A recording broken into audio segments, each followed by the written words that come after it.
I didn't know anything about the spirits in the beginning.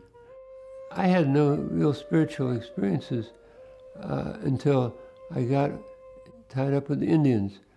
Even before I was into shamanism, it was when I was at Zuni Pueblo in 1948 as a visitor. Suddenly, I felt a spiritual activity with all the drumming, the rattles, the dancing, the chanting. I knew there they had it. They had it, and they did. This was a Zuni shaman group. I didn't know at that time what it was. And I learned then that there were spirits, but I never knew the dimensions of this. I never knew how important it was, and I keep learning all the time.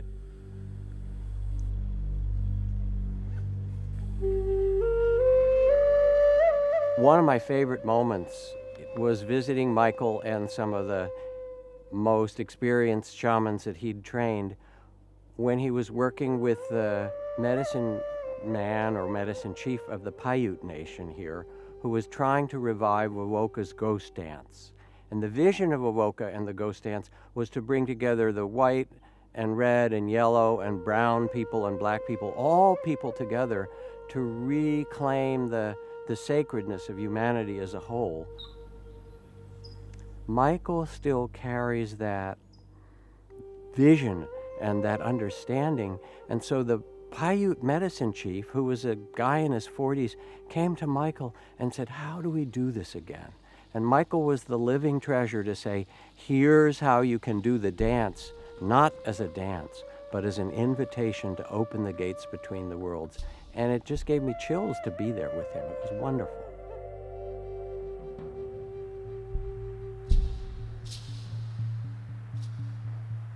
Well, I think that he found a way to respect the traditions of indigenous cultures and yet say, okay, in the West, we need to restore some way of living and practicing in this kind of a context.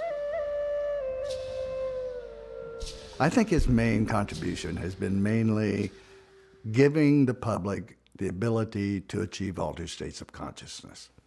And this is the access to the spirit world, and so also that includes then the ability of individuals themselves to experience the spiritual world directly and therefore learn of its reality.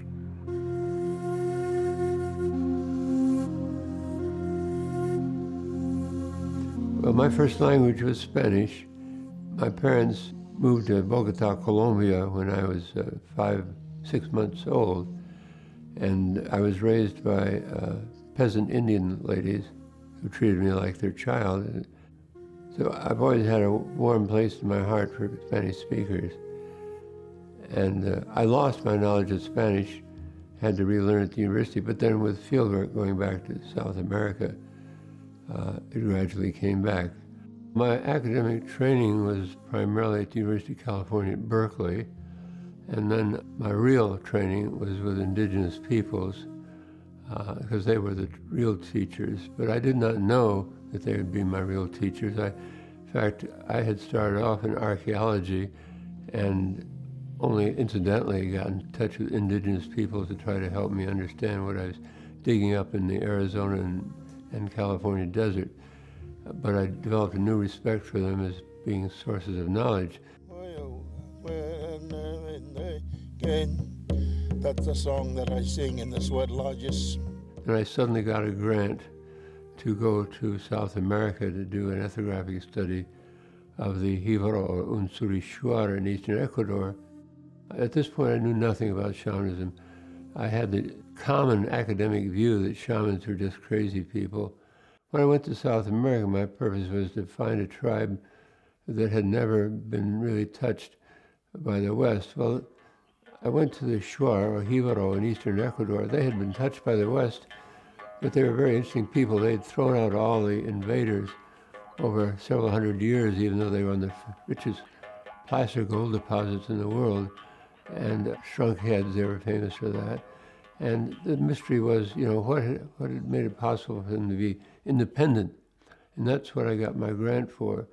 While I was there, I found I was in a society of shamans all over the place, and I didn't know what to make of it. And so gradually, during the first time of 1956-57 in the jungles of eastern Ecuador, I started asking questions about these people, but not getting involved myself, but I was curious.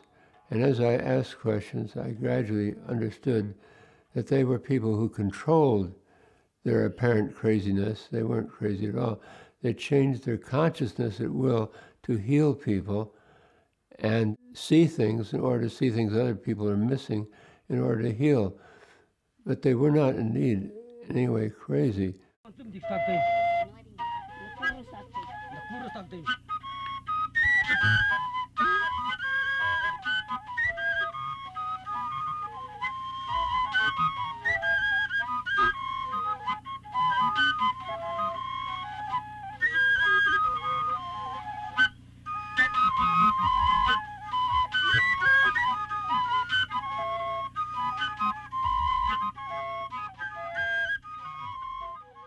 So the next thing I knew, the American Museum of Natural History had invited me for another expedition, an expedition to go to the Coleen people in eastern Peru, in the jungle also.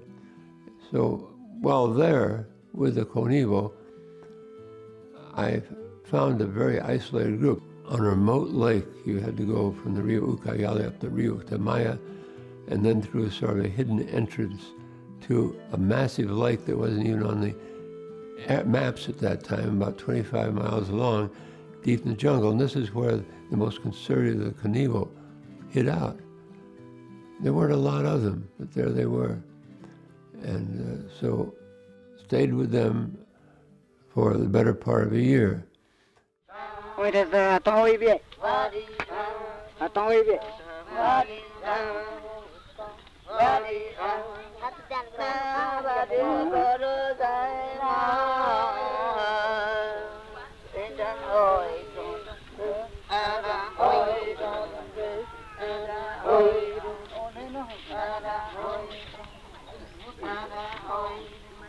And they had lots of shamans. Now the Shuar, the hero I'd been with, had about one out of every 4 or 5 adult males who was a shaman. Now I was with the Coleen, and here again, there's shamans all over the place. There's something connected with religion here that I don't get. And they said, yeah, that's a good subject. We're doing it just the way our ancestors did. And I said, well, can you tell me more? And they said, no. Because I was a white person. They said, the only way you can learn about our religion is you take this sacred vine, which we now know popularly as ayahuasca. You take that in the proper mixture and see what happens, and then we'll see what we can share with you about our religion. So, of course, I took it. Now, in that time, here in America and Europe, it was in the category of noxious plants in anthropology. In anthropology, they'd say natives used noxious plants, but they claimed to use to have visions. That's about all you'd ever find. Nobody ever took it seriously.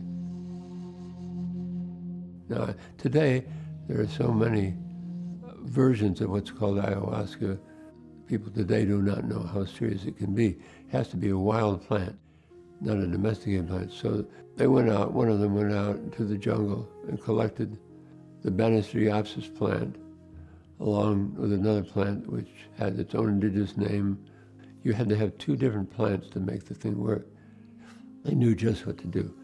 And then I took it after the potion had boiled all day and cooled.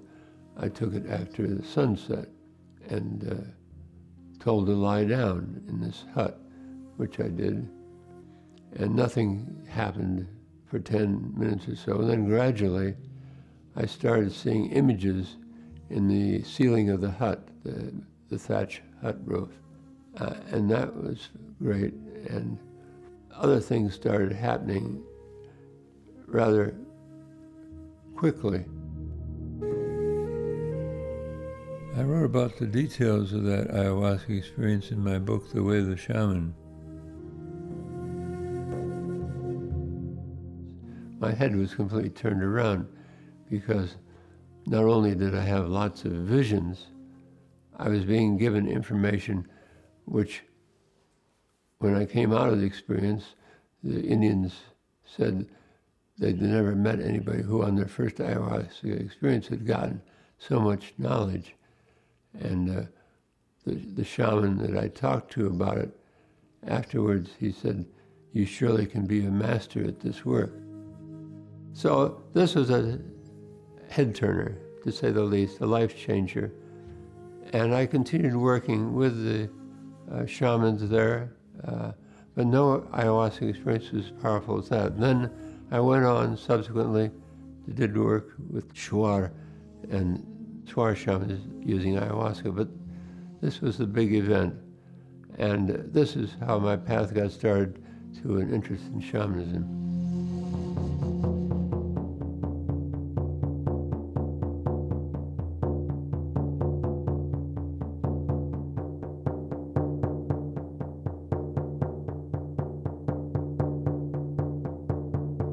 Changing consciousness was a thing. In many shamanic cultures, they took no plants or drugs at all, but used percussion sound.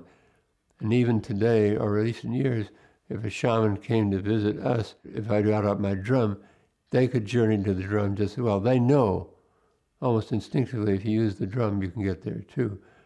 So this is the next thing I discovered in terms of changing consciousness, that the big news was not that drugs could do it or psychedelics could do it. The big news was not that drums could do it. The big news was there are different doorways to another place. And what is that other place?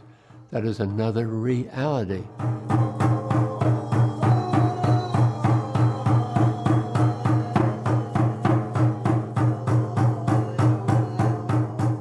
Shamanism has been misunderstood in modern times because it's associated with antiquated ways of thinking and superstition, but the reality is that it was shut down primarily by colonialism and by organized religion. One of the great Catholic mystics of our time who I talked to said that the Catholic Church, as an example, had hidden all their mystical practices after Martin Luther and the Reformation because they didn't want people to talk directly to God. They needed people to go through the intermediaries of the priests in the church. And the church was the one that could intermediate between the upper world and the lower world and sell indulgences, but nobody else could. And there was something about the colonial and European view that we have the superior way, not just to the Asians or Africans or Latin people and so forth, but even within Europe in the persecution of the witches and the shamans and the sages. It was really about power and consolidating a kind of vision that was first materialistic and later on scientific. The truth is that shamans and shamanism have always existed in cultures. They are the healers, the sages, the ones who live between the two worlds and can open them to you, and it scared people. But now we need them more than ever.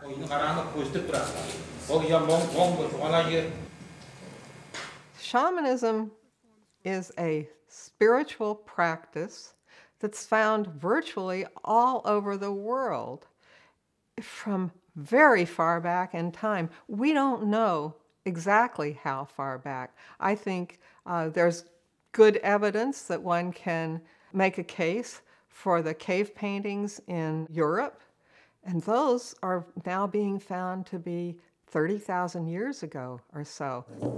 Undoubtedly the most ancient and widespread human method of using the mind, the heart, and the spirit for healing is what we today call shamanism. The word shamanism comes from the Siberian word shaman, or as we call it, shaman, referring to a person who alters state of consciousness, often by drumming in a very monotonous way, and altering that state of consciousness with discipline and purpose, journeys to other worlds. Shamans were the first practitioners to utilize altered states of consciousness in a therapeutic, systematic manner. They were able to devise techniques such as drumming, dancing, music, psychedelics to deliberately enter trance states.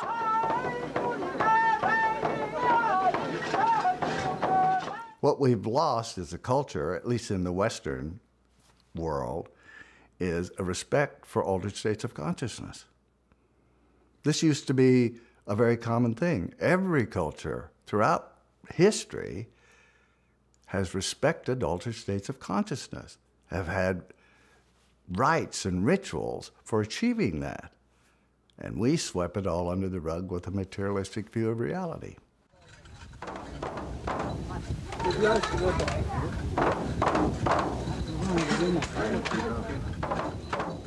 What people don't realize is that there's a shamanistic underpinning of almost all religious traditions. There were Christian shamans who were doing, and still are, healings and opening the gates between the world. There's that in the Sufi and the Islamic tradition, and Buddhism is full of it.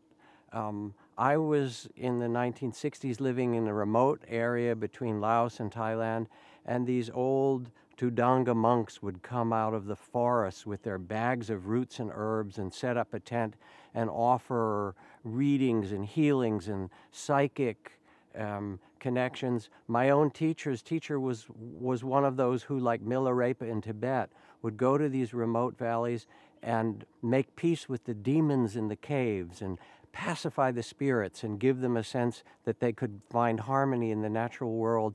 It's full of this. Tibet, Thailand and Burma, Japan has the same tradition.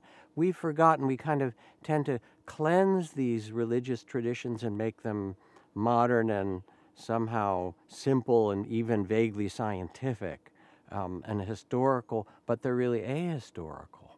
In fact, their roots are in the human heart's desire to connect with something so much greater than ourselves, and they all have shamans. So what is shamanism? It's very simple. It is, first, you change consciousness and enter into a first-hand experience with one or more helpers, non-ordinary helpers, that is, spirit helpers, to get that spirit's help in healing and helping people. It's absolutely essential to have at least one of these beings, and you have to know them personally through first-hand experience. We are not attempting to take the methods of one tribe or culture. In fact, that's not particularly useful because they have elaborations that fit their traditions, their people, their symbology. But what we want and what we teach is this core shamanism, the basic universals, near universals, and common principles of shamanism. So use some sort of means to change consciousness at will and withdraw from that change of consciousness at will.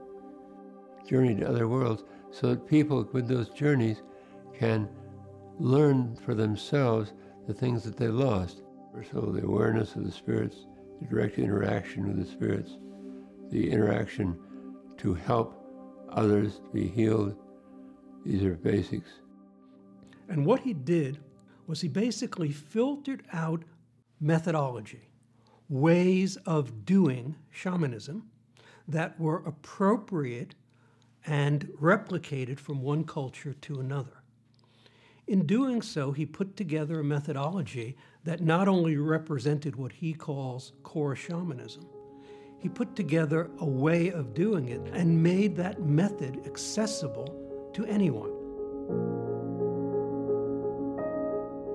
We teach methods, we don't teach content. But basically it's this one-on-one relationship with at least one helping spirit to help others.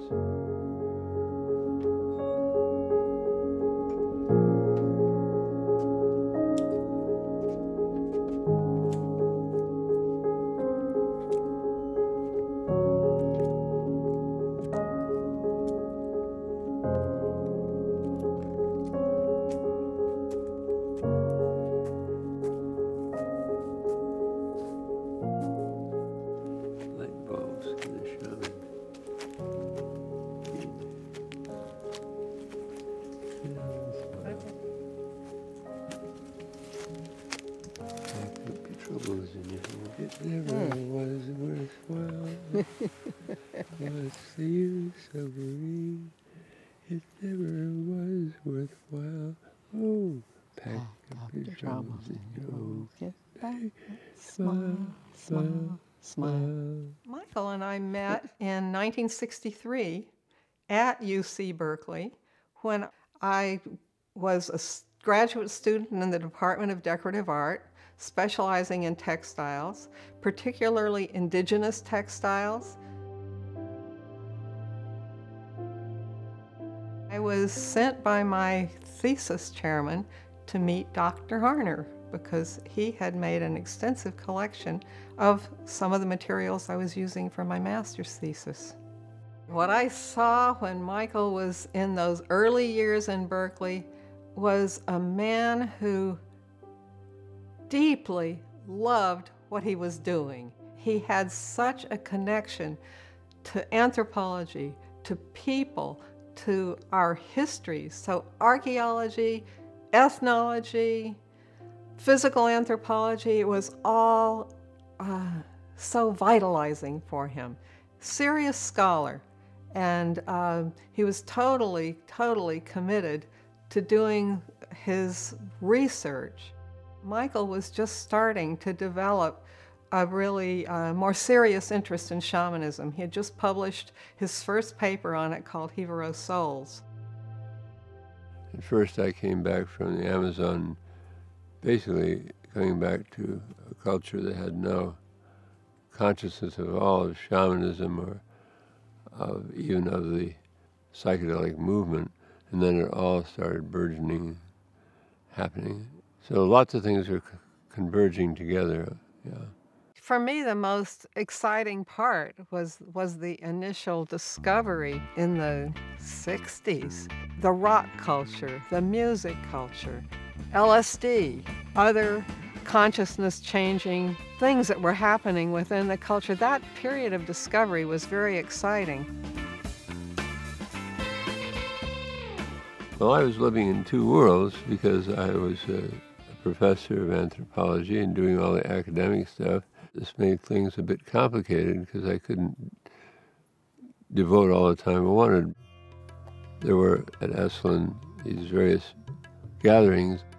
Michael did do some teaching at Esalen, including month-longs and 2-week-long periods of teaching shamanism.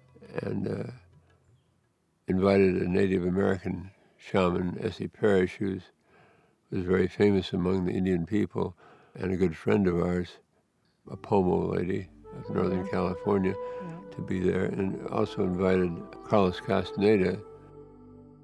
S.E. Parrish was talking about the spirits and her experiences, and she was very famous. She did healing all over Western North America. The welcome we got, how very many people came to sit in their straight-back chairs and hear this shaman. Carlos was not well known at that time, but the excitement and the interest set the stage for something is changing here.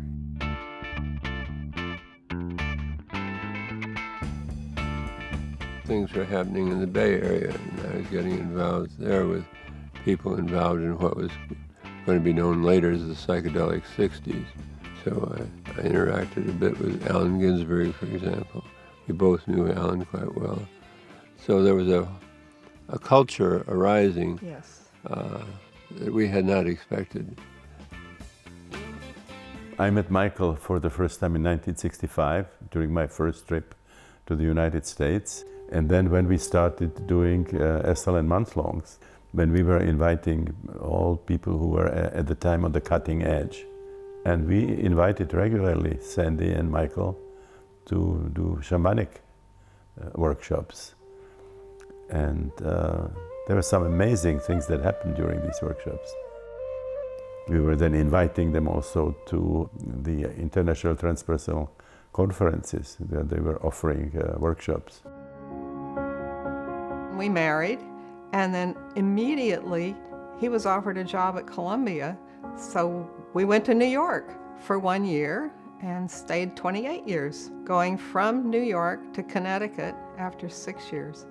And then in Connecticut, Michael's work really began to gain some momentum. Well, I really did not have some sort of messianic vision or anything. I just knew that In anthropology, we had missed the boat, and people should really be studying this. And so Sandra and I, with the help of a couple of friends, decided to set up a 501c3, a nonprofit organization for the purpose of exploration and scientific research, so that we could solicit funds to finance expeditions, to get knowledge and to help indigenous peoples that were losing this knowledge.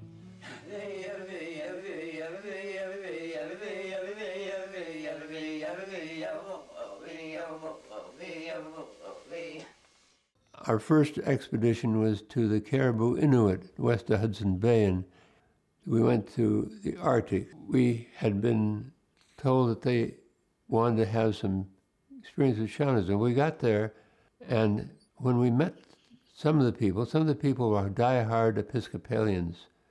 The missionaries had been there long enough. But we got there, a group of people greeted us, and they started crying. And why were they crying? Because they thought there were no more shamans left in the world. And we were the proof that the shamanism was still alive. And so that was how we started this work of helping indigenous people who had lost much of their shamanism, or much of it, or all of it, who wanted to revive it.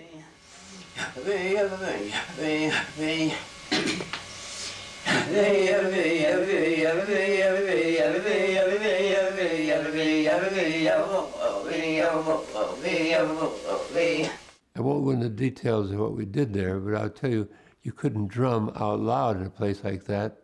The missionaries and their converts would hear.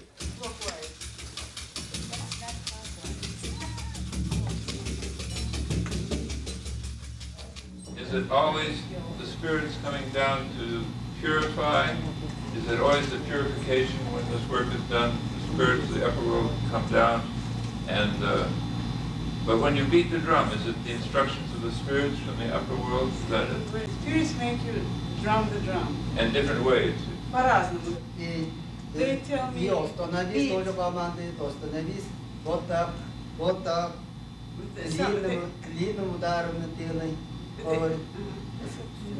he says when the spirits tell me, get rid of it, go out.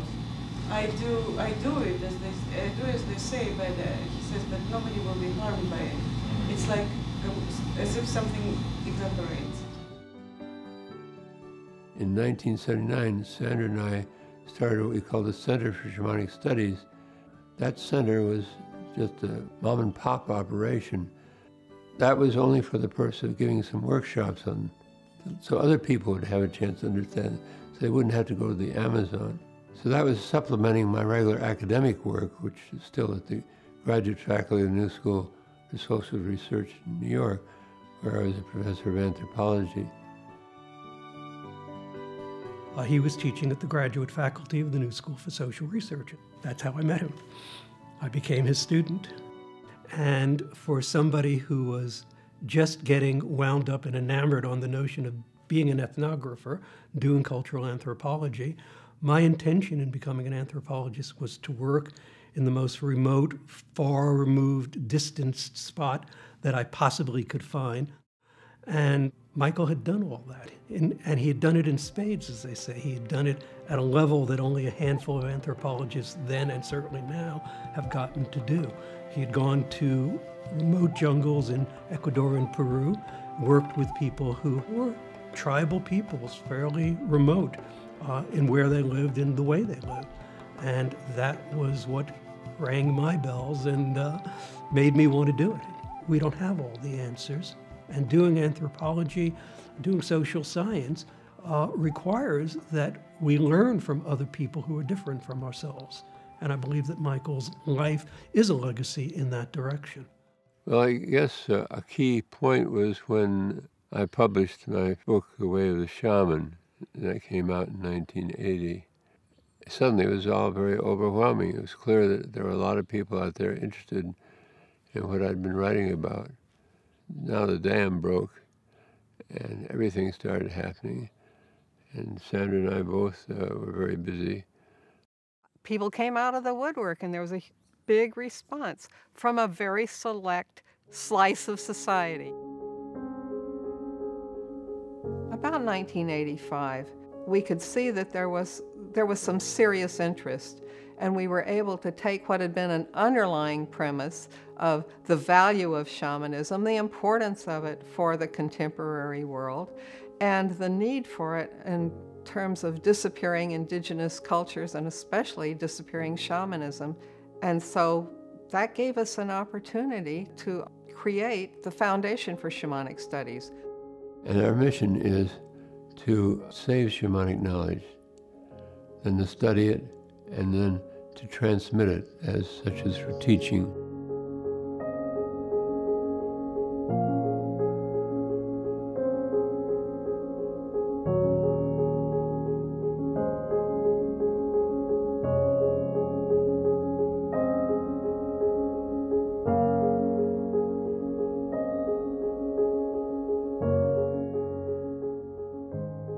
Up to that time, I've been a scholar. I still am a scholar, but at that time I've been a lonely scholar, embroiled often in battles in academia. And now here were people who wanted to learn from me. This was a novel experience, to have a whole new culture, you might say, of people that are anxious to discover what I had learned so far, and that I was wanted. And that was a big turning point for me. And what you were teaching by way of compassion, even that early on, and the nature of that compassionate spiritual world was one that was very appealing to them. They were people who were looking for that in their lives, and people who'd had their own spiritual experiences which they couldn't share within their families or within their present culture. So we found a culture where we were wanted. This is the big deal. And we found a culture where we were wanted. And where shamanism was wanted. Yeah.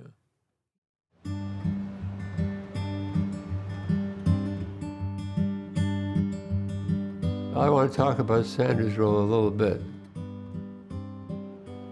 Everything I've attempted to do in shamanism, she's been there 100%. She was absolutely essential to the whole thing happening and being carried out. Perhaps most importantly, Sandra's been a constant consultant for me. I try with anything major or even minor to get her opinion. She's more cautious and conservative than I am, and makes me think twice and a little deeper about things. I don't think I ever would have been able to do these books, do all these other things without her 100% backing. And she's done all this in addition to getting a PhD in psychology. She's done some very critical, trailblazing work on the role of shamanic journeying drumming on health. She also wrote her own book. While we were still living in Connecticut, I began to see people in our home to work with those who were asking for help. I became concerned and interested when there were murmurs about shamanism being dangerous. That was very dismaying, because I did not want to be involved in anything that was going to cause harm or create a danger for people. And I loved working with individuals who brought serious, significant problems of their own to be dealt with shamanically. So I decided to go back to school. Did my dissertation on the shamanic journey and its effect on psychological and immunological experiences for the person involved. Sandra's played a very important role because she has a unique set of talents. She's both a skilled shamanic practitioner, but she's also a psychologist and psychotherapist. And so she's been able to illuminate both traditions with the other. And she's also a very effective teacher.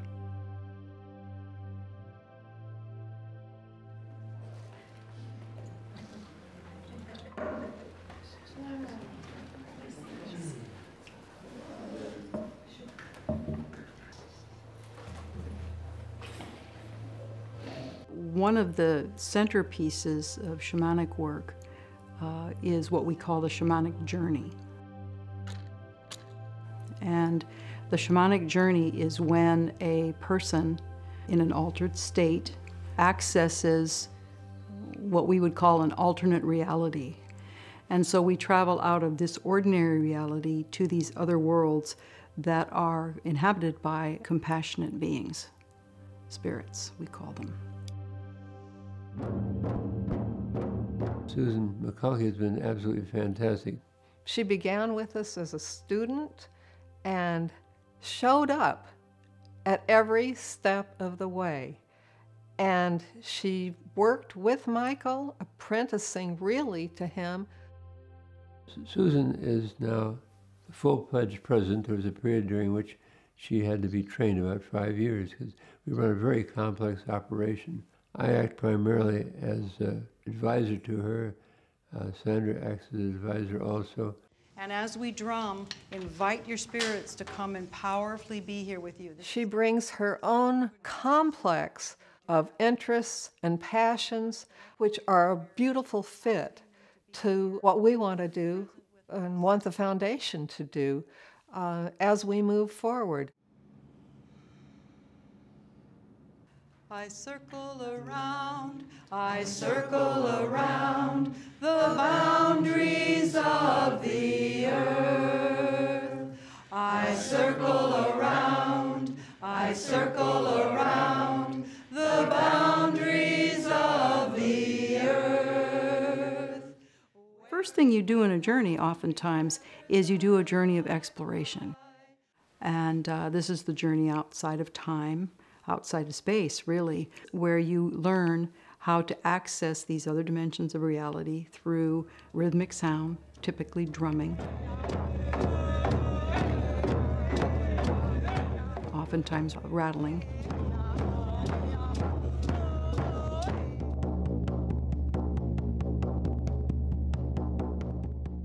You want to get there and you want to see what's there. What's in this, what we call the upper world? What's in this other place called the lower world?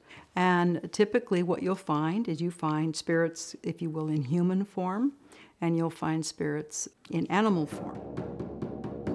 One shamanic practice is to bring back a power animal for somebody. That's one thing shamans do. And a power animal is basically a very powerful helping spirit that appears in animal form and that is willing to come back and help a particular person in their lives. And this is a very important shamanic healing practice, even though it's quite a simple process. So if I were looking for a power animal, I would probably journey to the lower world, meaning that I would have drumming going and I would be going through a particular method or process to access that lower world while in an altered state. And then I would find a particular animal that would show up, because that would be my intention, looking for that animal. That animal would show up because it was ready to come back and help this person in their lives. And so once you have that and you bring it back to the person, there's a very specific methodology about how you transfer, if you will, the animal spirit to the person.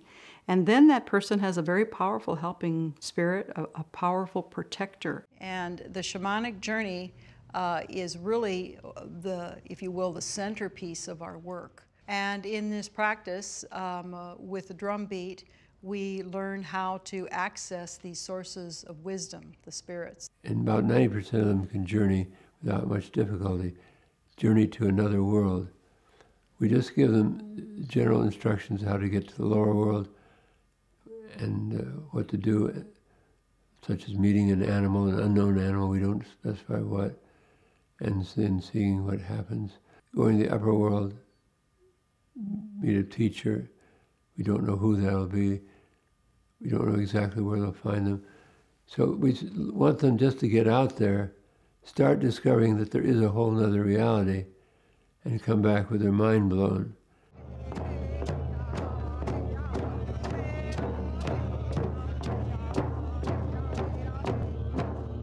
There's been research done that shows that most people can access that state in about 9 minutes of steady drumming. That's sort of an average. It takes some people a lot longer and some people a lot less time. And they can do that even in a half day sometimes, but ideally it's a 2-day workshop. It's very rare that people come out of that not being enthusiastic about what we do. When I started to do this work many, many years ago, it was almost revelatory to me to learn from an experience that we're not alone. When I started doing shamanism, I had a kind of spontaneous mystical experience where songs started coming to me, healing songs. Shamans often work with songs. I did a journey at one point to the upper world, and I was asking generally, I was asking for a spirit perhaps to show up. You can ask for spirits to show up that might help me with these songs. And so a specific spirit came to me, who I still work with today, who started, if you will, giving me healing songs that I could bring back for specific people.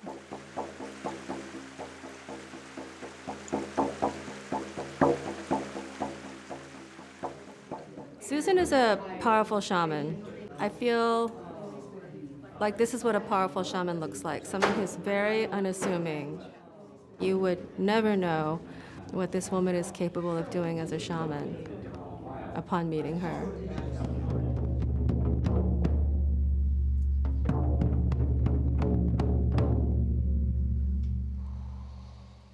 And so when you're in the journey, you're in an altered state and you're in an altered reality, and things like in the dream state, things become possible that are not possible in ordinary reality. And it was just so moving and great to go and journey for someone else, to get the message and to bring it back. And it was very moving and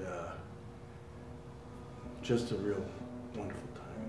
Somewhere along the line, he made a kind of a paradigm decision and came to saying, no, spirits are real.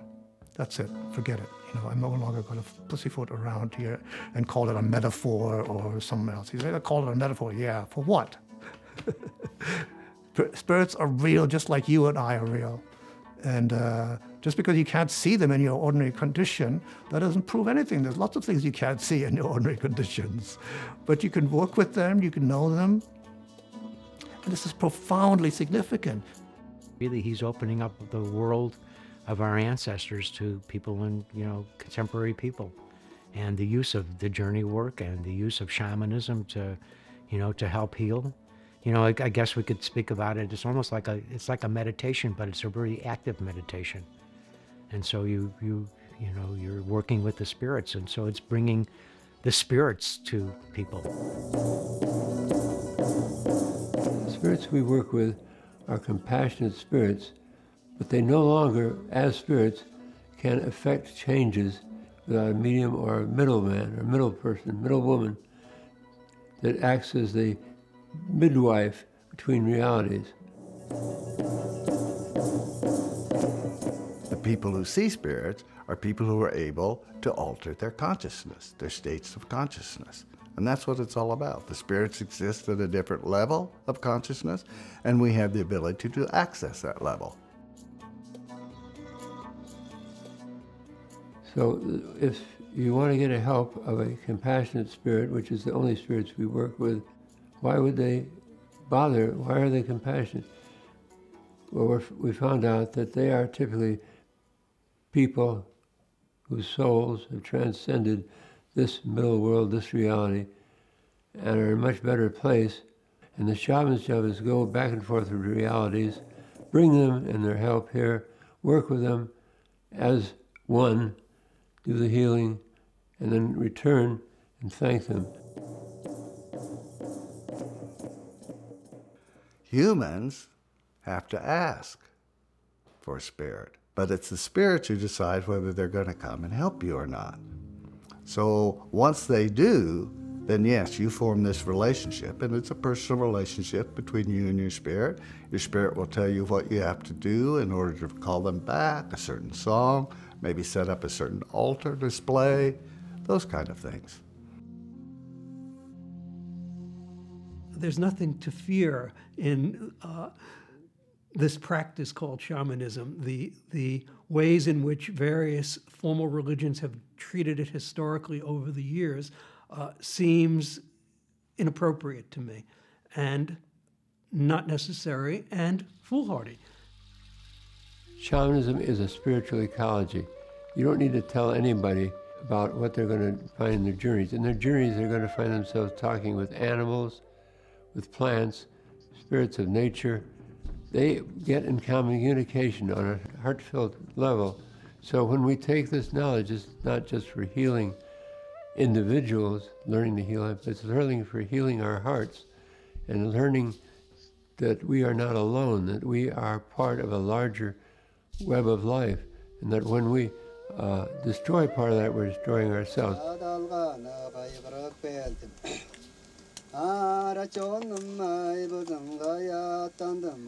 Michael Harner has talked about the idea of a spiritual ecology, a fundamental knowing that everything is alive, that everything deserves respect, and at some level everything is, if you will, sacred and deserves to be treated that way.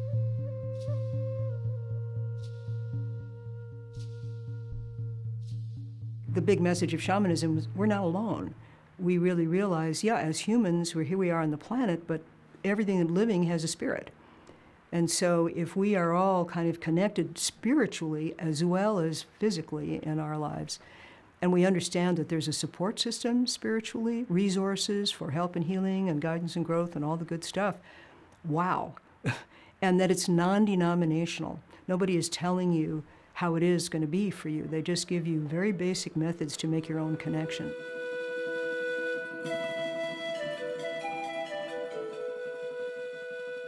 So we've discovered through cross-cultural research, comparing our results with those of indigenous people, that there is this cosmography, and this has been done in part through what I've called the mapping of non-ordinary reality. And this is one of the big contributions of Michael Harner, that he has mapped out this realm of spirits for us. So starting in the 1970s, I had students who were willing to do so, to write down their experiences of journeying, and then we transcribed them at considerable expense. So a large part of my book, Cave and Cosmos, is an attempt to indicate, in a very small sampling, what we discovered. He has mapped out these different areas, these different realms of the spirit, dividing it into an upper world, a middle world, and a lower world, and, you know, telling us, describing to us how these spirits differ in these different levels. And this has led people to the ability, through this method, for themselves experience the reality of spirits.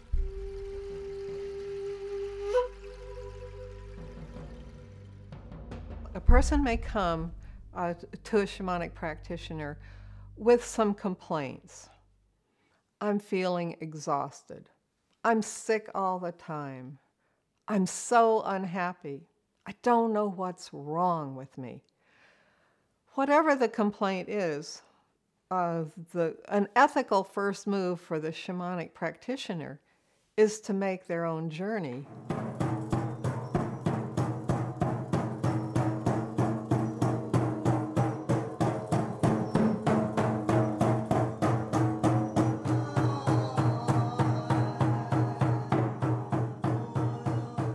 Divination is what you start with ordinarily, because you want to find out what's wrong. There's no point in trying to do a healing until you find out what's wrong with a person.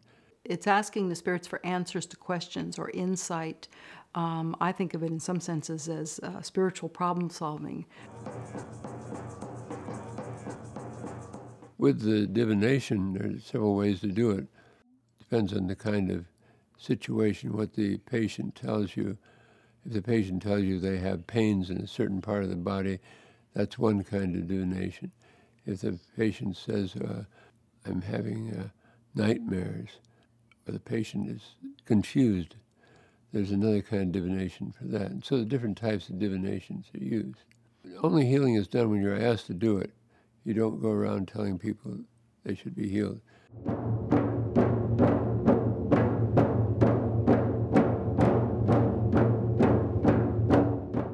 There's a whole lot of distress and suffering that can't be adequately addressed and sometimes can't be addressed at all by conventional medicine.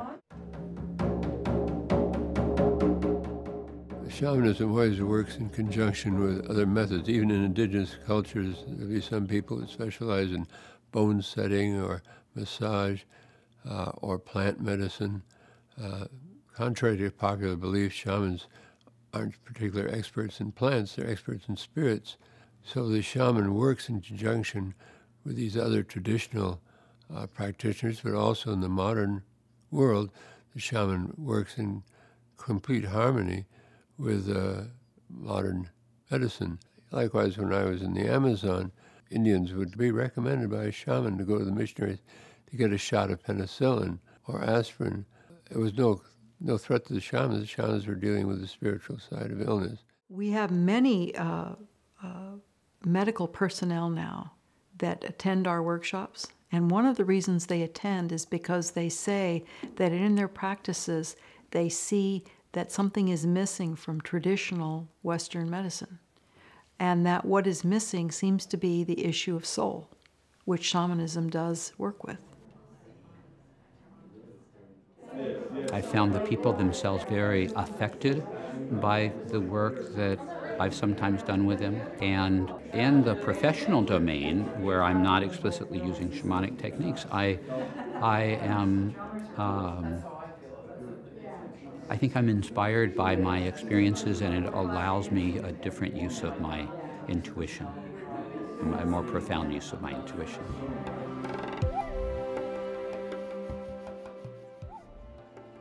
Neo-shamanism, as anthropologist Patricia Townsend pointed out years ago, is different from core shamanism, which is what we teach.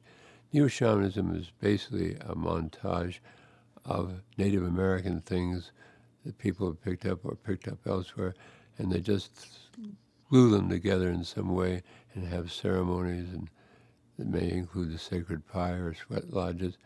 We don't do those things, those sweat lodges, sacred pie. We're not imitating any particular practice.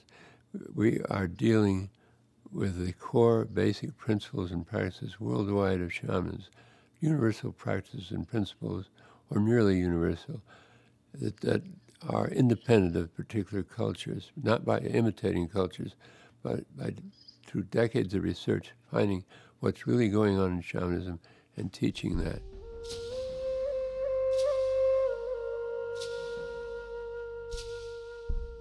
Well, I started feeling the power before I knew much about shamanism. This power is like a spiritual immune system against bad luck, against illness.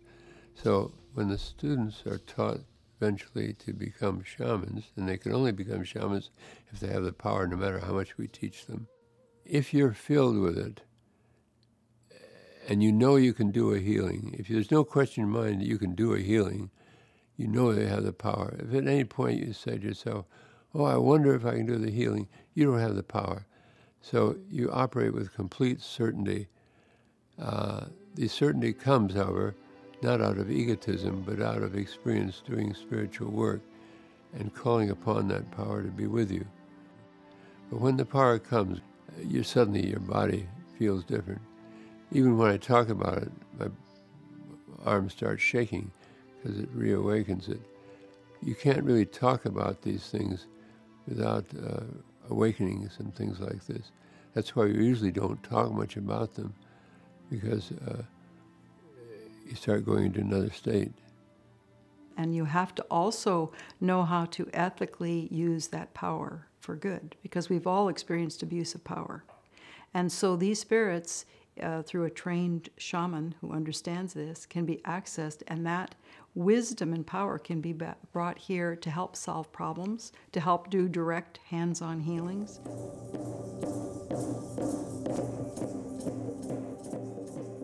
Ironically, I sort of started the whole thing about psychedelics and shamanism with my first experience with ayahuasca, as I described it in one of my books. And that led then, over a long period of time, it took a long decades to this becoming very popular.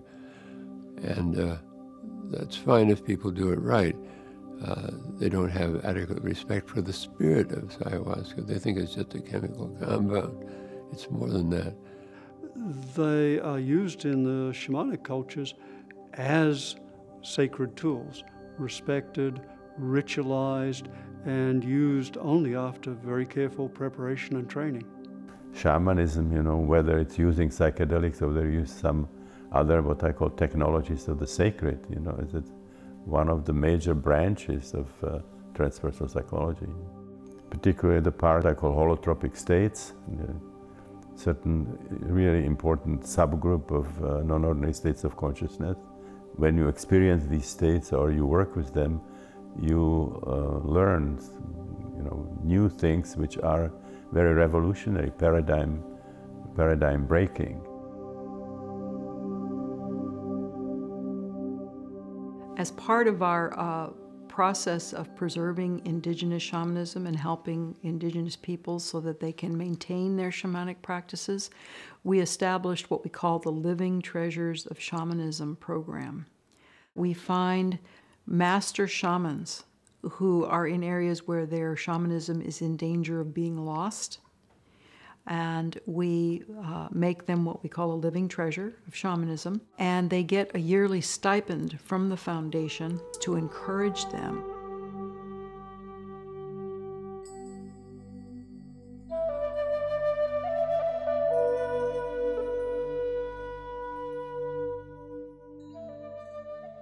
They will then have time and the ability to train a new generation of shamans, because many of these master shamans are in areas where there isn't much left for them to work with, and many of the young people, of course, have gone off and been, taken other places and do other things.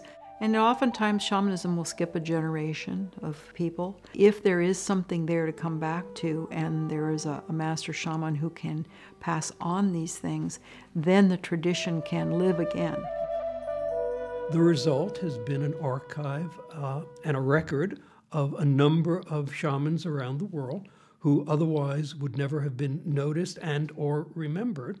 Their knowledge has been preserved, and even to have those teachings passed on to the next generation of people in the cultures that those shamans came out of.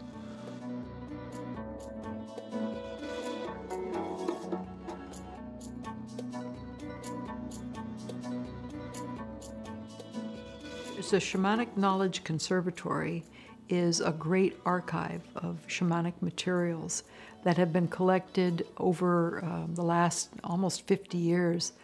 We have thousands and thousands of archives of people's shamanic journey experiences, other shamanic work, and indigenous things as well.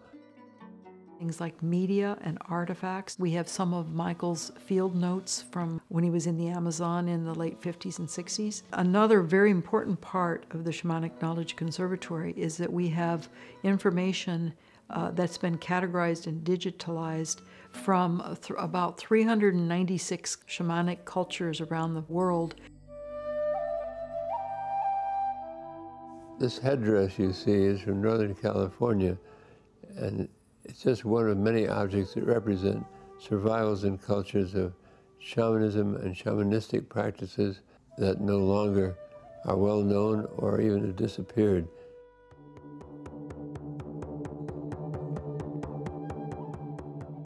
We collect the drums as part of our general collection of knowledge about the shamans around the world, but we don't play these drums. These drums are for study and preservation. I started collecting this information in the 1950s. It was the basis of my shamanic fieldwork and our teachings. And today it's the largest known library on shamanism in the world.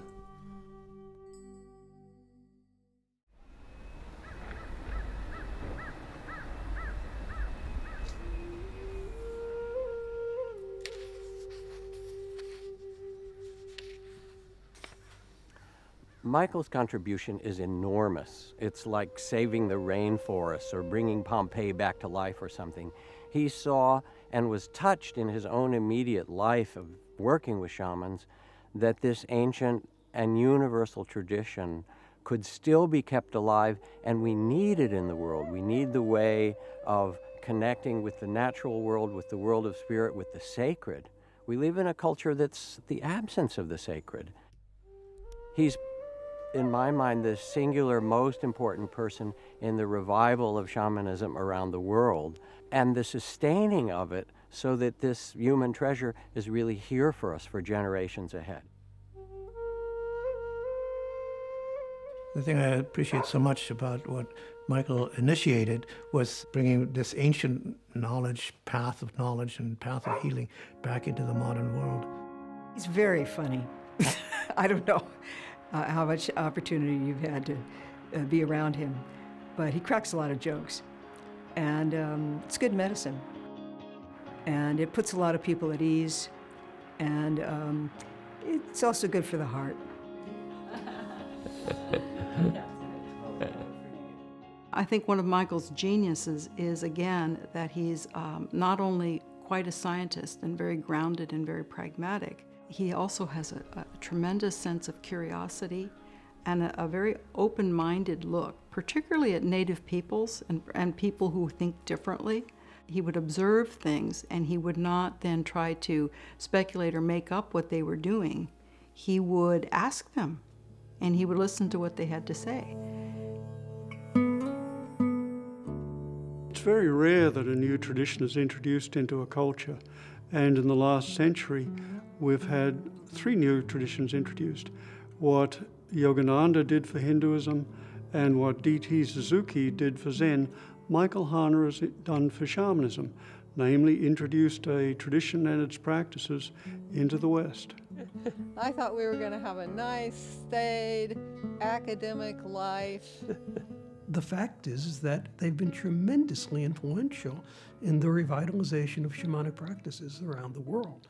And the foundation has been the secondary vehicle. It's been Michael's drive and certainly Sandra's drive, his wife's drive as well, to make all this happen. And it's just continued to spiral. And I believe it will continue to spiral for many, many moons to come. My greatest hope is that the foundation can be instrumental in keeping shamanism alive in the world, that people will benefit from what shamanism has to offer, and that it'll be respected and understood appropriately. I want to see what shamanism can bring to the world in terms of peace and compassion and mutual understanding.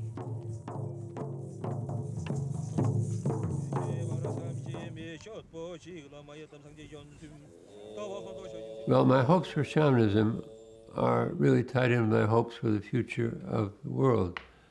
I know we're a small group of people compared to everybody that's doing things, but as long as the world needs help and individuals need help that isn't being provided to them in terms of their health, in terms of solving the problems of life, or even the problems of the planet, then we have to call in another dimension of assistance. You know, I mean, shamanism and the native cultures, of course, are an example how we should treat the planet, how we should treat nature. We have lost this connection to our planet or to nature where we live. So we can learn a lot from shamanism, you know, how to live on the planet. And people who might be skeptical about shamanism, they're giving up without even trying it. This is a way to multiply your opportunities of solving problems, of asking for healing for the planet, getting in touch with all the beings of the planet. This goes beyond compassion. People often speak of compassion. That's a wonderful path. But in shamanism, it's not just being compassionate for other beings, other animals, plants, the planet. So it's becoming one with it. So you feel compassion for it and yourself at the same time. We are working in concert with the agenda of the Compassionate Ones. It's much bigger than just us.